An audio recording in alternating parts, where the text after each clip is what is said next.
This is Speak 30 Challenge. This is day 17. I call this one Land Yacht. Winter is upon us again. Every year after the first snowfall, we all need to reacclimate ourselves to winter driving. You would think that it would still be fresh in our memory because it seems like just a few weeks ago, last year's winter ended here in the frozen tundra of Wisconsin.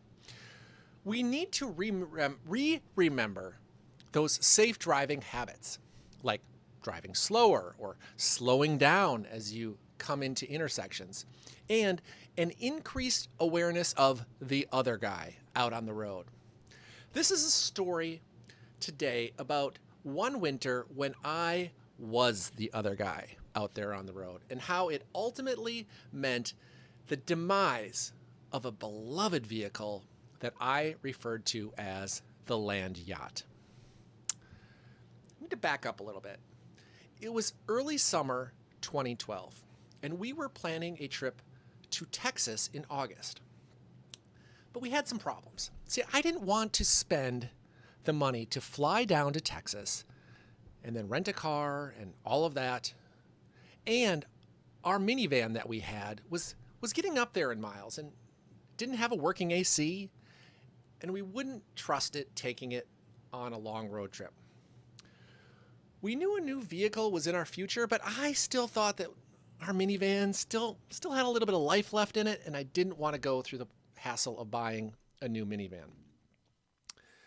As we pondered what to do, one day we were driving down a country road, and there before us, the solution to our problems, parked on the side of the road with a for sale sign in the window, it was a 2000 Lincoln Town Car. Now, I'm 6'5", and we have 3 kids. At that time, 2 of our kids still required those clunky booster seats. And I needed some legroom if we were going to be going on a long cross-country trip. For those of you not in the know, if you have a family and you have 3 kids, there really aren't many good options out there in terms of vehicles. But this baby checked all the boxes. I've never been a huge car guy. My favorite kind of car has always been one that runs consistently and is paid off. This was a good-looking car, though. And so began the era of family vehicles known as the time with the Land Yacht. The storied Lincoln Town Car was a remarkable car. And I want you to know it's appropriate to call the Lincoln Town Car a she because she was a land yacht. She was a beautiful car. She was older, but she had low mileage because the old lady that we bought her from had just driven her in Florida and she'd never seen a winter.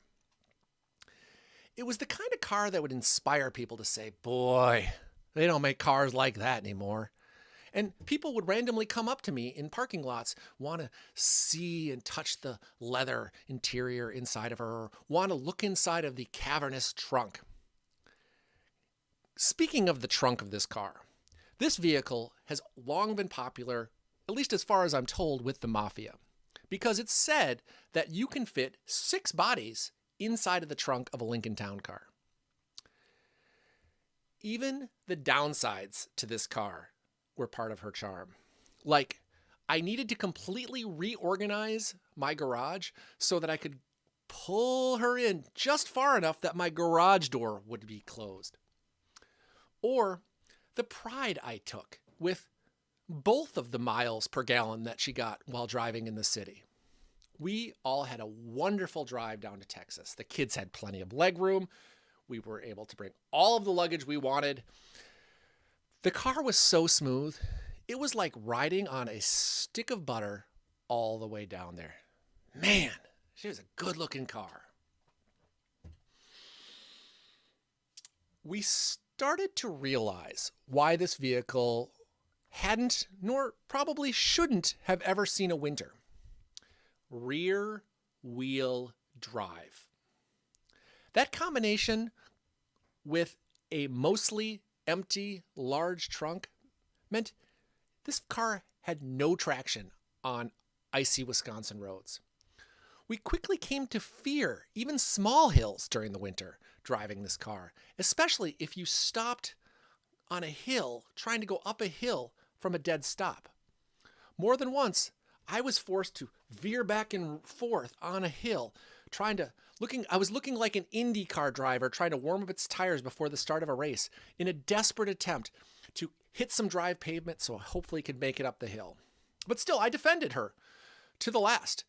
I would tell my wife, you just need to drive a little bit slower, or just need to plan your trip more carefully, like avoid hills.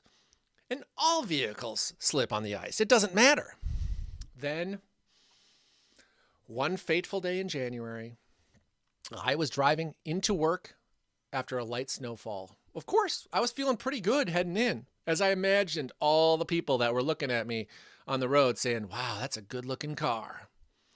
As I moved in to take a right turn to go from Claremont Avenue onto Hastings Way, I was perhaps driving a bit too fast. But understand, now based on the roads and the fact I was in the land yacht, means anything over 3 miles per hour was probably too fast. As I was coming around the corner, I actually did a full 360 turn and then started careening off over this curb and into a parking lot. This is also when I learned that traffic lights are designed to easily topple as I clipped a street light and it fell across the whole road. Luckily, no one was injured except my sweet land yacht. Unfortunately, she was totaled. My hope for this speech was twofold. First, I hope it is a reminder that winter driving is upon us and you need to take additional care and caution on the roads. You also need to look out for the other guy doing unpredictable or erratic things out on those icy roads. The second, and perhaps the more important lesson from my speech today, is every time you see a late model Lincoln Ford, a land yacht, driving down the road, take a minute and admire it and think to yourself, that's a good looking car. Thank you.